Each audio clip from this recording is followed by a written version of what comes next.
how you doing? Happy Monday. Oh, better get it up there. Where is it? Happy Monday, everybody.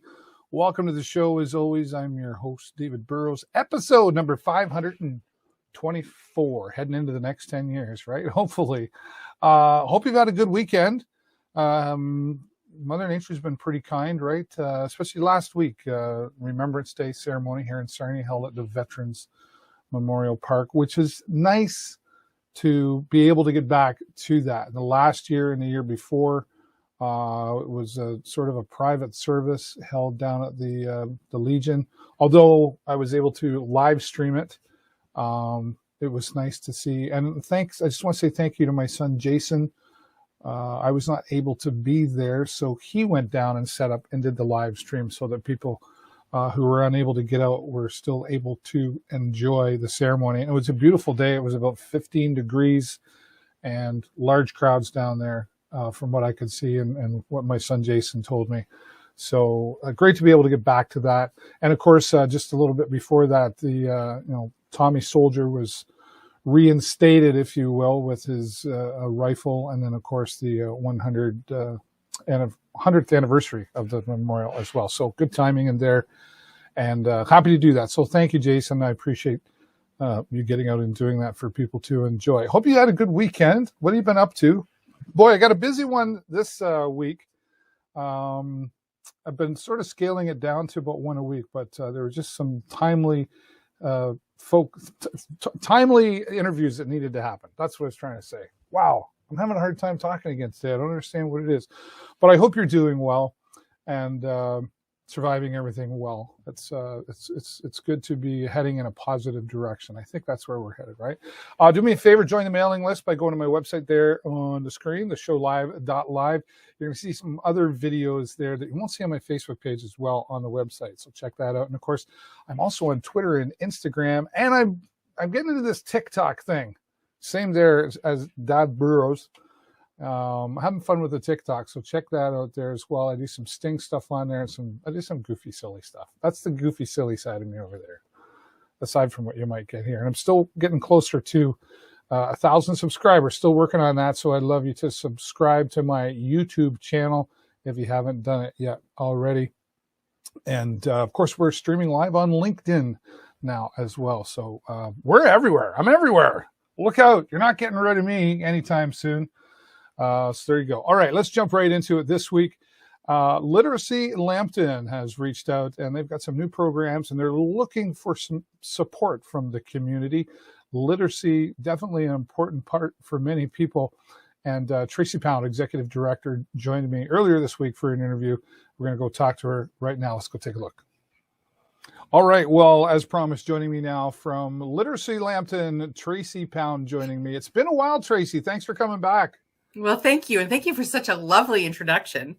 Oh, no problem. I know who you are, but why don't you tell people who you are in your position at Literacy Lambton? My position, I'm the executive director, and everybody would know us as Organization for Literacy in Lambton, which is still our formal name. But we've shortened it a little easier for everybody to get around. Everything becomes shorter these days, right? That is the truth. Yes, it is. Yeah. Great. I think it would be fun if we were like Lit Lambton, if we were like really hip and all, right? Right. I think that'd be fun. Hey, you're lit. Right on. Yeah, we're lit. What sort of, I know we're going to talk about a few specifics here, but just give a little background on the organization and what they provide to the community. Okay, sure. So there's really two sides of what we do. The one is we're funded by the ministry to provide literacy and basic skills.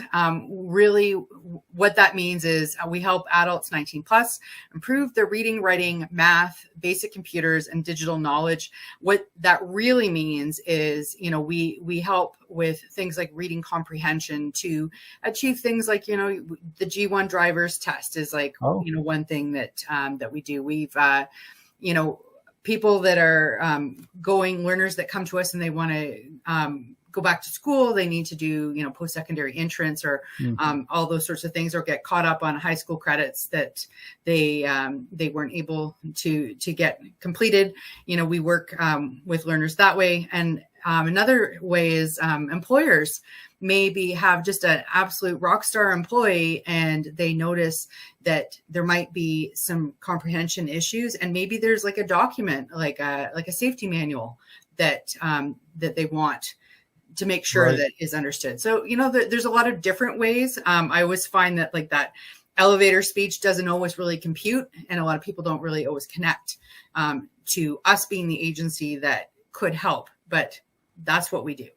And the other side of what we do is we are also a charity, and we're a registered charity, and we our mission is to create and deliver exceptional literacy learning opportunities for the residents of Lambton County. And so the family literacy side of what we've been doing is largely been Train Your Brain, which is a free school-aged program, and we call it sneaky literacy. It's like a games night, and it's just a whole lot of fun. So there's been a lot of things, and we plan to like grow even more in that piece of what we do.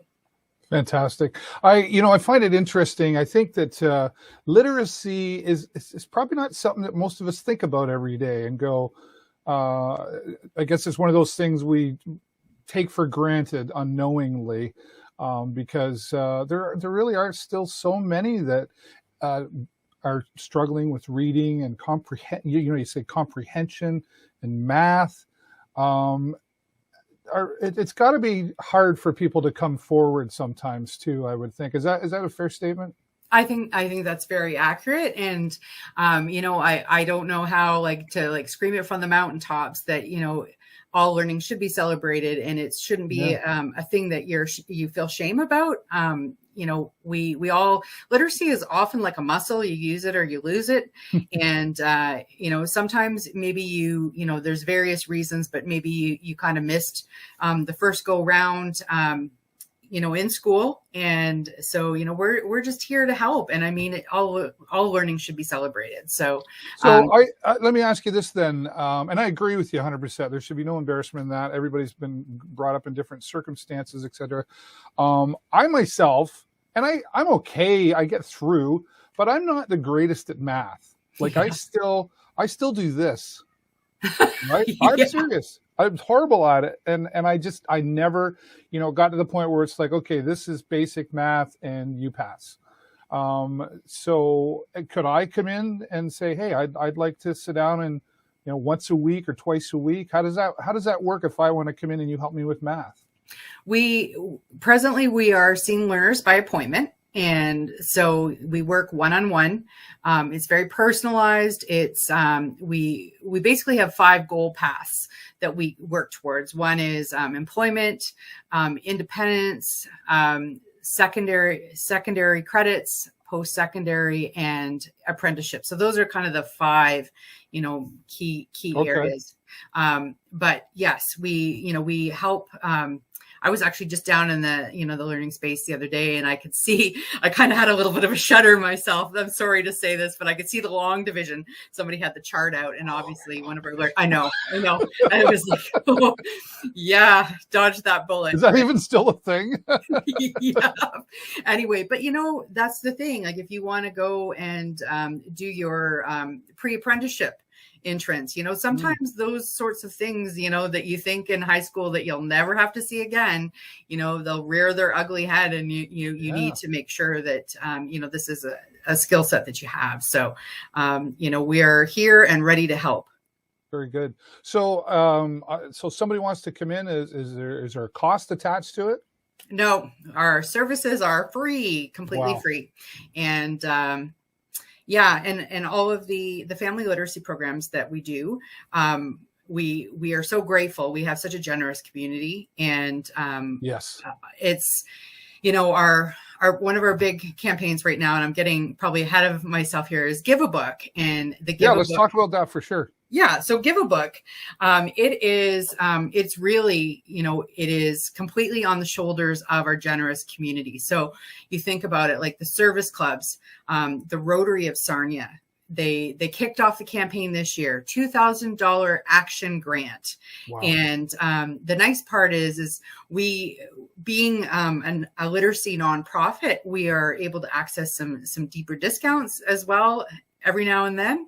And so we can really stretch those dollars. And so, we had a big mountain of books that we were able to, take that $2,000 and really, really stretch it. We're asking for everybody. It could be parents with kids that, you want to teach your kids about, the power of giving to other kids, and going out and purchasing a favorite book that that you can pass on to another child in our community.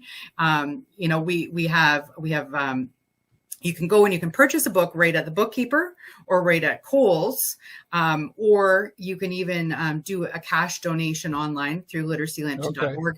And I guess the beauty of that is that we can then go either to our partners or like the Kohl's and the bookkeeper, and we can purchase books for the specific age groups in need. Because what those books do, we bring them all in. And then last year we had 20 different end charities. There are partners. So think the Inn of the Good Shepherd, the Boys and Girls Club, a lot of different charities, all the way down to like really grassroots type projects that, are church hampers, that sort of thing. The idea is to get a book in the hand of a child in need in Lambton County. So I was just going to, you sort of answered my question a little bit, but I want to go buy 5 books. I'm going to go down to the bookkeeper and see them there. What kind of books am I looking to purchase? Because I don't want to buy like hard reads or anything like that. Do you know what I mean? Like, so what kind of direction could you give on that? There is no such thing as a hard read. And I think, that's something, another point is, when you stoke the fire of, the desire to be a reader, it doesn't have to be like big, long chapter books. It's okay if it's just a graphic novel, Captain Underpants or, any of those like really, really fun ones. It's about, figuring out what your kids are really inspired to read. And I know, my mom actually just, went over and bought a bunch of books from the bookkeeper, but the bookkeeper and Kohl's, they're both so excellent at pointing out different, genres and that are really great. So they can help you and set you right up. What we're saying right now, just based on what we have, is elementary school age. So, that's a really, really good thing. I think it's always hard. It's a bit of the chicken and egg. You don't really know what the requests will be. I think we're okay for board books, for babies and toddlers, but think elementary school. Okay. All right. I'll keep that in mind when I go shopping at the bookkeeper. Awesome. Because what a great time of year to do it too. We're getting into that more giving season as well, right? And, I've always found though, like, people, when they get beyond school, some people tend to, I don't want to read anymore because I don't have to. I'm done reading books. I've always said, read 10 pages of a book every day. Just 10 pages, right? If the average book is 300 pages and you read 10 pages a day, and chances are if it's a book you're interested in, you'll probably do more than 10 pages once you get going. Absolutely. That's 12 books a year. It's amazing the math that, when you start doing, they're making you go back to doing math again. Sorry, David. Okay, I had to do this. When you start counting, you're right. It all adds up. And, that's the other thing that I would thank you for bringing this up, because this is something that, parents need to know. It's not always about sitting down and the snuggle and the read aloud, which is like, which is very powerful. And it's a message I would really, want to encourage. Forgotten, I think. Well, sometimes that, that could be part of it. But, as your kids get a little older and then they're elementary school age, sometimes it might feel weird still doing the read aloud. But there are other ways to build literacy. And, even things like podcasts, learning about, podcasts, reading recipe books, there's reading blogs. I mean, it's still reading. It's still written word. Reading looks very, very different. But it doesn't always have to be right within a book. Yeah. Is it fair to say that when you read out loud, and I think my teacher in grade 6 did this, she made us go around the room and we would all read out loud a little bit. Reading out loud helps you remember better and learn? That's a very good question. I know there's some really good studies recently about the power of, like, you know how kids go to school and sometimes they'll take a Chromebook and they'll type it out versus like handwriting it out. Right. And they're actually saying that like the process of like manually writing helps information stick a little bit more. But I don't know. I hope my students are listening. Yeah.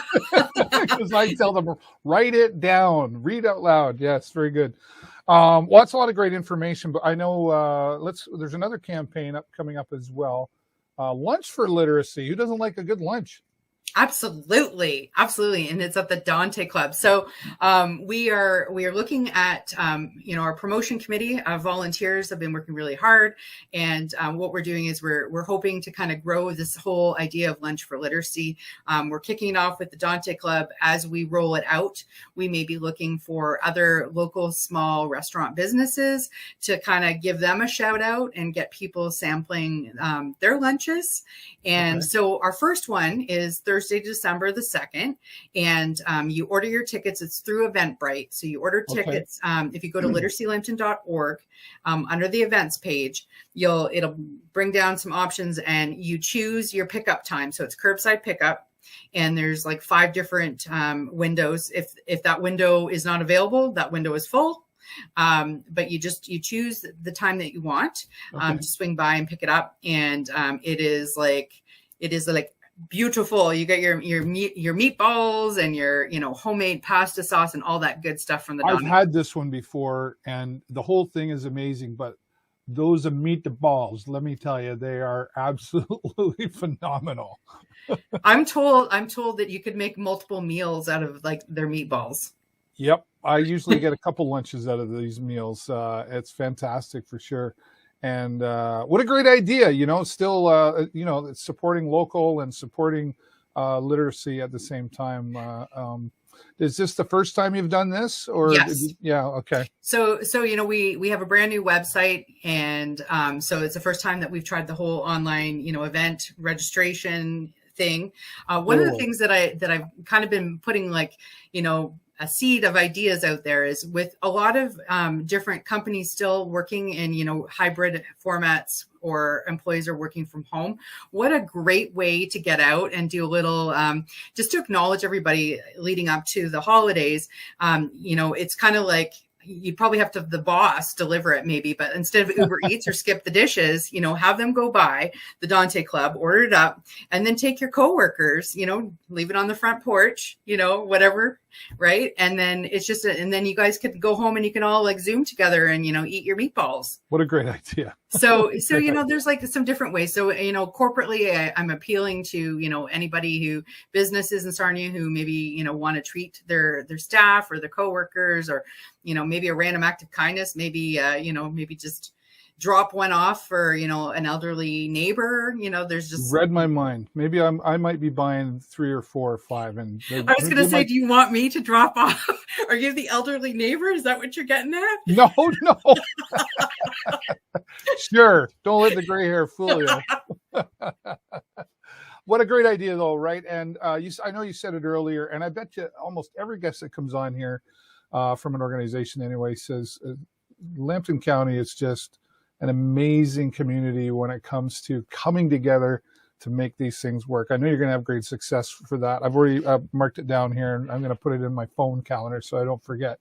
So if one shows up on your door, then I'm the elderly. Right. Tracy, it's always a joy to talk to you. You're so fun to chat with, and thanks to you and your team down at Literacy Lambton for doing what you do. It's such an important part of our community. I'm going to let you go to get back to your day, but is there anything you want to add before I let you go?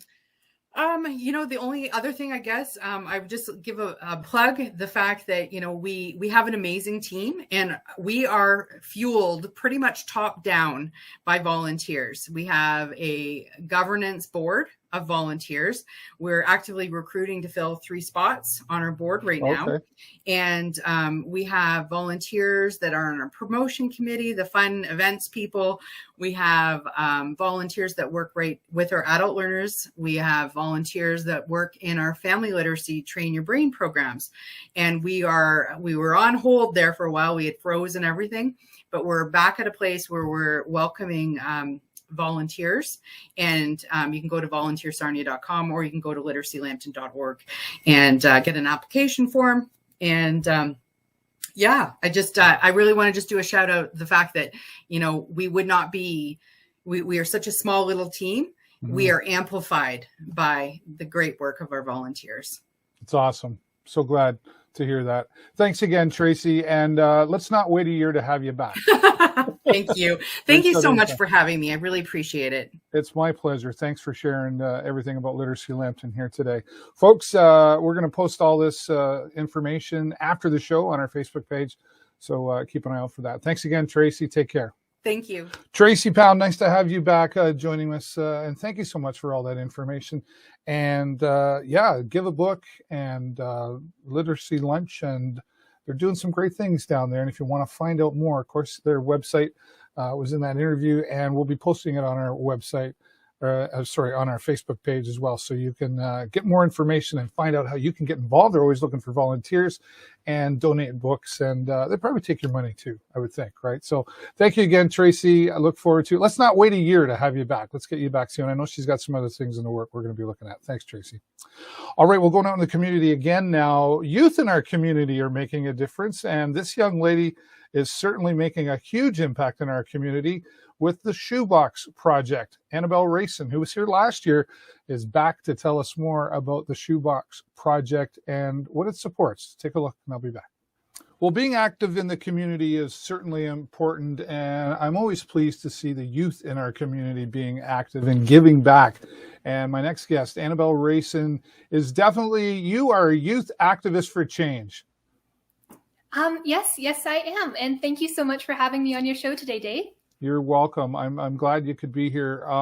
It's been, I guess, probably about a year since we had you here, and it's great to have you back again. And we're going to talk about the Sarnia Shoebox Project. Tell everybody what that's all about. Well, thank you very much. And it is one of my favorite things. So the Sarnia Shoebox Project is a local nonprofit charity, which I'm the chair of. And essentially, we take empty shoeboxes and we fill them with hats, scarves, gloves, lotions, makeup, candies, chocolate bars, basically anything that would make a woman feel special or appreciated. And then we wrap these boxes up and we give them to local women who are impacted by homelessness and domestic abuse. Wow. That's a pretty powerful thing you're doing there, and who you're reaching out to. You keep saying we in there. Who's we? Well, generally, it's the local community. So I am supported by my little sister, mom, and grandma, who definitely help out with a lot of the things around the house. Essentially, I turn my own house into, it's basically a mini Santa's workshop where I'm wrapping all of these shoe boxes. But we have many generous partners in the community, such as Shell, Dow, Pembina, Nova Chemicals, TransCanada, who provide financial aid, as well as the Blue Water Rotary. And there are other community groups and schools and churches who will donate either shoebox items or pre-wrapped shoeboxes, as well as we do have drop-off locations where community members can drop things off. So currently, for sure, we have the Sarnia Golf and Curling Club and Fusion Hair Salon, and there will be more drop-off locations coming out. So please check out our Facebook page or our website to keep up to date with that information. So this is really a community project. Like that's a lot of people, especially large companies and organizations getting involved to support. That's got to make you feel pretty good about this project when you see that happening. Absolutely. It's honestly seeing the way the community comes together to support these women in need during the holidays is one of the most beautiful things. One of my favorite anecdotes from the Shoebox Project, the very first year I brought it and started it up in Sarnia. So I was only in grade 8, and we had delivered boxes to Lambton Mental Health and Wellness. And so they had all the women they gave boxes to actually sign and write a thank you card for us. And one of the comments on the thank you card was, "Thank you for giving me the things I need." And I don't even have words to describe how I felt at that moment. Emotional. Absolutely. And feeling good. Annabelle, you're a young lady. You're like what, in grade 9 now, are you? Is that right? Or I'm in grade 11. Oh, grade 11. Okay. And it's nice. You heard me say at the beginning, it is nice to see the youth in our community giving back. Why was the Sarnia Shoebox Project, why was it important to you?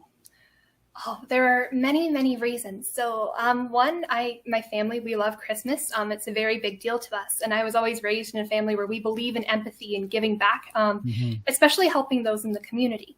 I was always actively involved with my social justice club in elementary school. And I actually discovered the charity when I was a legislative page at Queen's Park in grade 7, where I met the Honorable Caroline Mulrooney. And her 4 sisters-in-law actually founded the Shoebox Project. So I asked her some questions about it, and she told me how to get involved. And when I went to I initially intended to run it with my elementary school.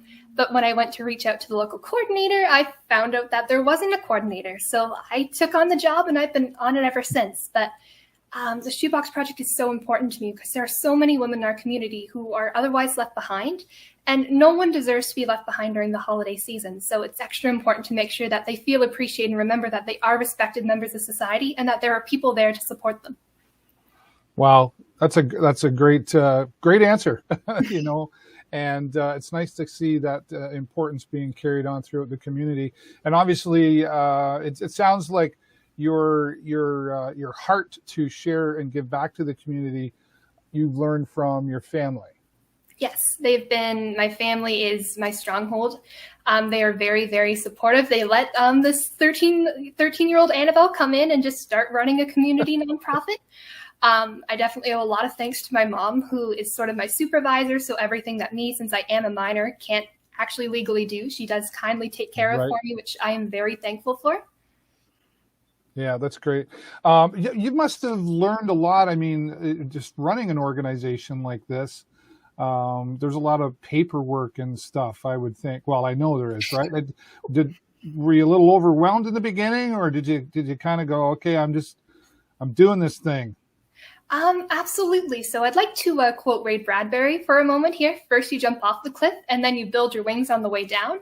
And that was a lot like how it was. So usually we start planning October, September, August even. And I became chair in early November. So that's technically when the campaign's starting to run. And so we had very, very little planning time. And it was we were making it up as we went. We knew we had a goal. Our initial goal was just to make sure to collect 60 boxes for the Women's Interval Home and the Sexual Assault Survivors Group. And through generous donations, either of physical items or monetary donations from the community, we ended up collecting 287 shoeboxes, each with about a $50 value. And we were able to not only provide for the Women's Interval Home and the sexual assault survivors, but Lambton Mental Health and Wellness, the Inn of the Good Shepherd Lodge, the Haven, the Hub, as well as for the Inn of the Good Shepherd Hamper Drive. Wow, that's fantastic. And I'm sure they're looking forward to receiving that again this year, right?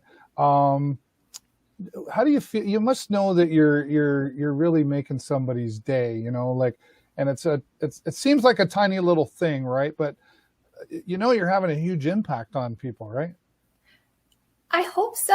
I do the best I can. So since our first year, not only do we do our holiday drive, but we've also moved to doing an International Women's Day drive where we usually collect around 120 shoeboxes. Last year, we did actually little tote bags, and we deliver them to other local agencies so that way we can have a larger impact and I guess be a constant reminder of these women that they are valued and to protect their dignity.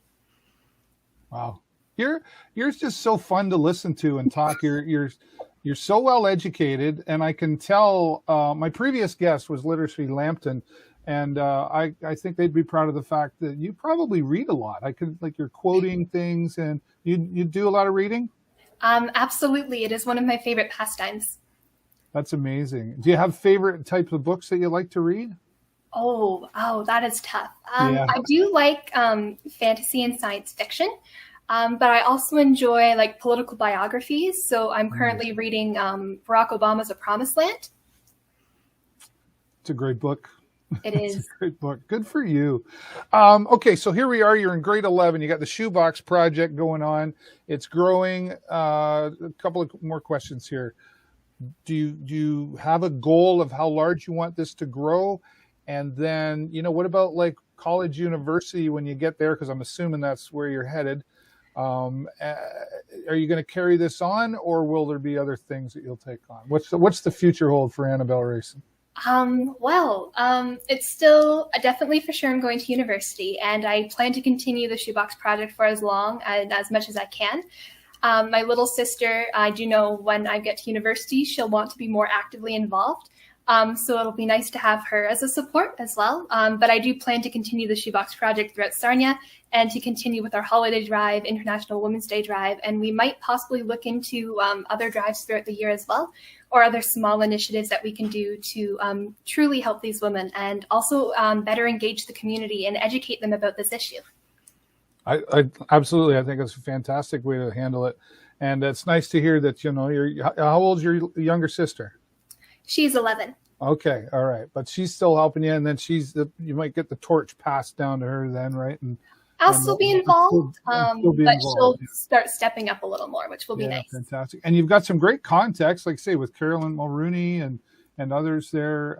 That's great that you've got that support network with them and your family, and I'm sure you've got some friends around you. What do you mind if I ask, what are you planning to take in university?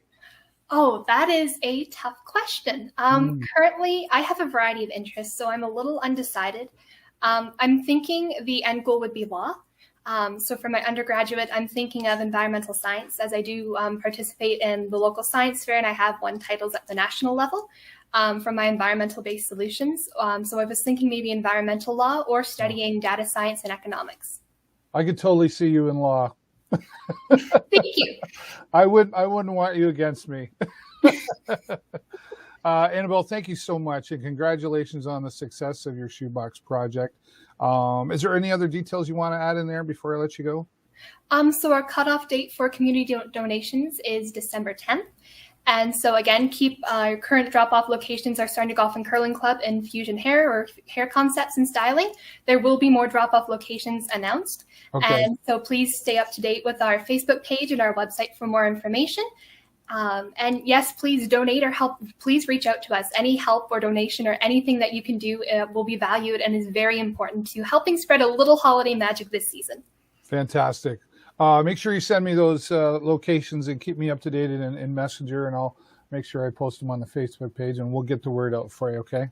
Wonderful. Thank you so very much. You're very welcome, and I know we're still a little early, but Merry Christmas. Yes, Merry Christmas. Thanks, Annabelle. Well, thanks, Annabelle. She's just a fantastic young lady.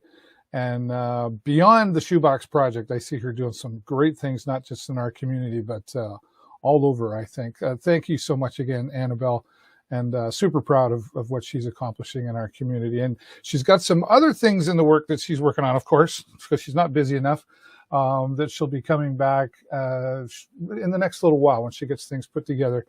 And we're going to have Annabelle back to talk about some other projects that she's involved with. Thanks again, Annabelle. All the best. This gentleman, no stranger to the show, he's from the Federal Bridge Corporation with some updates for us. And you know those little tokens that maybe you still have? You're going to pay close attention to this. Let's go talk to Todd Kealey from the Federal Bridge Corporation. Well, back and joining me once again. It's been a while, but it's always a pleasure to have him back. Todd Kealey from the Federal Bridge Corporation. Todd, how you doing? I'm doing great, David. How are you? Fantastic. It's always a pleasure to have you here. I know we get some updates and some new stuff going on. But before we do, for anybody who doesn't know, what is the Federal Bridge Corporation? Federal Bridge Corporation is a Canadian Crown corporation that's managing the Canadian interests in 4 bridges between Canada and the U.S. I think the one that people are more aware of is the Blue Water Bridge. But we also deal with the Sault Ste. Marie International Bridge, the Thousand Islands International Bridge, and the Seaway International Bridge that's over by Cornwall. Right. Okay. So busy. Well, we wish it was busier, honestly, but it's picking up. It's picking up. How's that been coming through the P word? Well, I think, trucking has been, the preserving international trade and all that kind of stuff has been keeping the lights on. So we can't complain. The Blue Water Bridge is a very busy bridge at any time. And in the last, let's call it 6 months, even traffic is picking up a little bit on the commercial side. So it's allowed us to weather the storm It'd be nice to see more cars, and I think with the news on Monday of the U.S. changing their admission criteria is going to lead, at least for a while, snowbirds are going to head down south, and we'll see a little boost to traffic there. Maybe once, if they normalize the testing criteria, maybe it'll start to trend back to normal again, but we're fingers crossed waiting for that to happen. Right. Well, we just saw it with opening the bridge the other night here in Sarnia. Like, they were ready to go. Like at midnight, they were parked at Walmart parking lot. They were parked in Iowa. They were everywhere. Yeah. I was just thinking, like, why would you go on the first day? People were calling us saying, "Can I go and park at the duty free till 12:01 and then cross over?" And it's like, but very eager to get across. Yeah. I think even the truckers knew that was coming, so they backed off a little bit on Monday. Trucking kind of returned maybe around 9:30. It's when they started coming back in. But yeah, it was backed up till maybe 9 in the morning, and then it just kind of returned to the normal, commuter traffic and essential workers and all that kind of stuff. And I like, they were backed up to, like, I don't know if this means anything to you, but Colburn Road on the highway there. And you're just like, and I was watching on the cameras, the cameras on the highway, and I was just like, wow. And I'm like, I'd be waiting a week. Well, I think I didn't want to be there. I'd avoid the rush and let everybody else sort of like train the customs people how to get back to normal again, and then they go across. Yeah, there you go. Let's talk behind the scenes here, because obviously revenue dropped big time for the Federal Bridge Corporation, but the money drops, but the maintenance doesn't. Right? Were you able to keep up the way you want? So far, so good. We received some federal assistance to allow us to keep more than just the lights on and do some essential works. If people visit the bridge today, they'll see that there's new pavement throughout the plaza, but there's some really big things coming overdue that have been deferred for 20 months. So we'll see how that plays out over the coming 2 years. But both of the spans need resurfacing.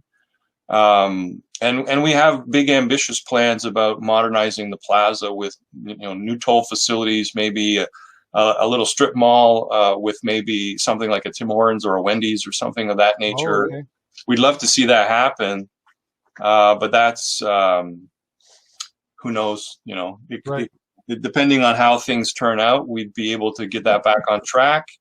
But right now, all our internal cash reserves that were set aside slowly over the years to do that, they've been depleted. We basically eroded all our cash revenue, reserves over the last 18 months. So you're kind of starting at zero and working your way back up. Wow. Well, kind of, yes, but not really, because when this version of Federal Bridge Corporation was created in 2015 through amalgamation with the Blue Water Bridge Authority and the Sault St. Mary's River Bridge Corporation, all that those companies came with debt in the sort of $20 million scale, and since then we've been whittling away at that, but there's still about $9 million of debt payments that need to be made every year, and that has been really what's challenged us the most, is making sure that those don't get defaulted on and still get addressed. So right now we're on track.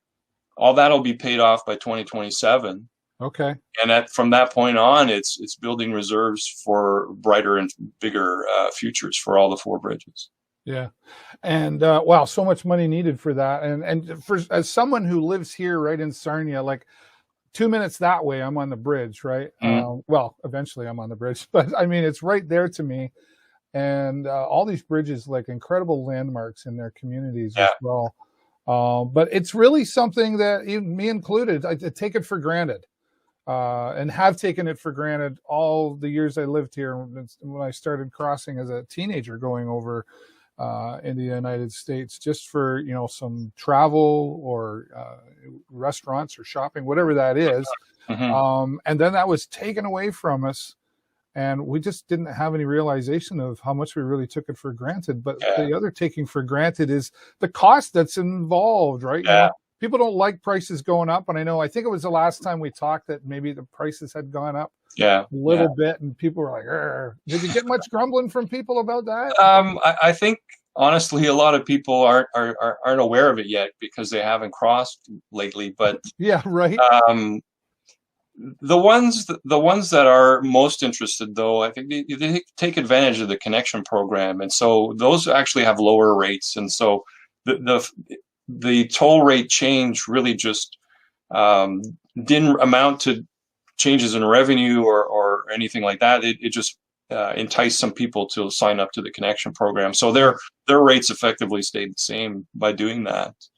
And not only do they get the rates staying the same, but they get to use the lanes over on the left side that nobody uses, and they can zip across, and there's no I didn't delay. know that. Okay.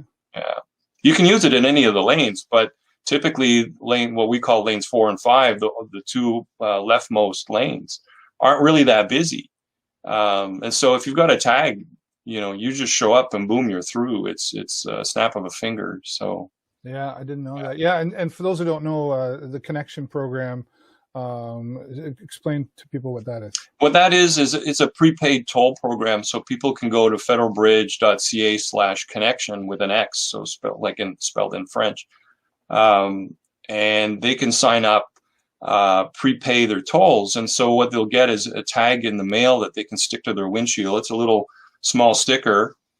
And there's an antenna inside that, and when they show up at tolls, there's a radio antenna in the lane, and it'll read their tag and open the gate and let them through. Cool technology. Yeah. And it's like boom, you're through. It boggles my mind of how come there are people still refusing or not interested in signing up that are aware of the program, but they don't sign up. And it's like you're saving money and you're saving a ton of time. They probably don't have a cell phone either. Right, some people just refuse to go to that technology route. I get it. Yeah, a website that's scary and dangerous. Right. Yeah, that's right. Amazon, I'll never buy anything from them. Right. Yeah. Okay. Well, I think it's a great program as well, and we'll definitely share more of those links after the show today on the Facebook to get awareness. But let's talk about this token redemption program. Well, it ties in nicely because up until 2015, people could go to the bridge and buy a roll of tokens. And so they would use those as a discounted, they would cost a little less than paying cash, but you could then cross with a token, and it was just basically another form of prepayment and speeding up your transaction. But again, technology happens and life moves on. We haven't accepted and sold those, or we still accept. We haven't sold those tokens since 2015. And what's happening right now is both Canada and Michigan are in the process of updating the toll system. So the software that the toll attendants use when they do the transaction processing. Okay. It's being modernized, and it's going to be the same system on both sides, which will make a lot of other efficiencies possible.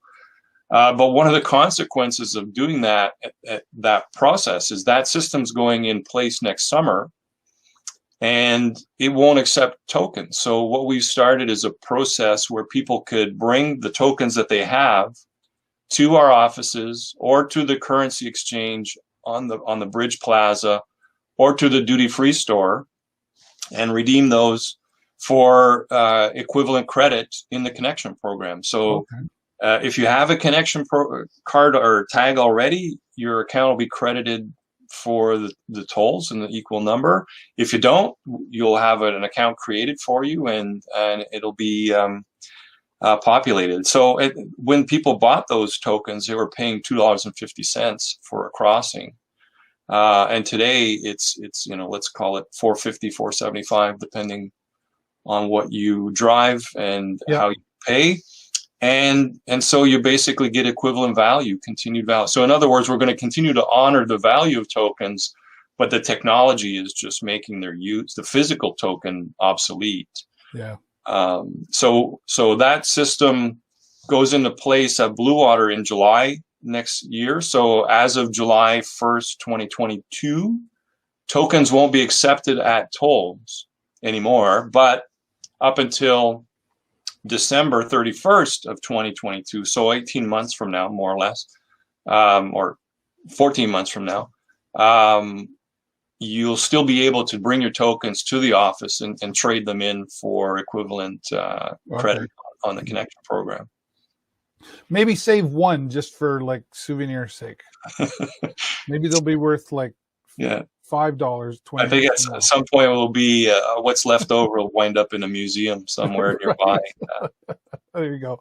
Well, it sounds like a great program, and it's great that the tokens are being honored, I guess, if you will, and so people are still getting value for their money. So and they're just move with the times. Yeah, we're accepting them till July. So if you have just a handful of them, use them. That make sure you don't forget them at home. But everybody, if you've got a couple of rolls lying around, it just makes sense to upgrade to the newest technology. And again, you get access to those speedy lanes, and you're bing, bang, boom, you're through. I didn't know about that part. I'm going to tell my wife about that because she's the one that does all that stuff. So I'll be sure to let her know. That's fantastic, Todd. And thanks so much for, and I'm assuming will you send like an update when you we hear more from the government? You'll be putting if programs sort of get funded with government help, then we'll do announcements about that. But any construction itself, whether it's funded through the corporation or through support from the Crown, it's going to be publicized. Anything that affects traffic, definitely we'll make sure people are informed of. Fantastic.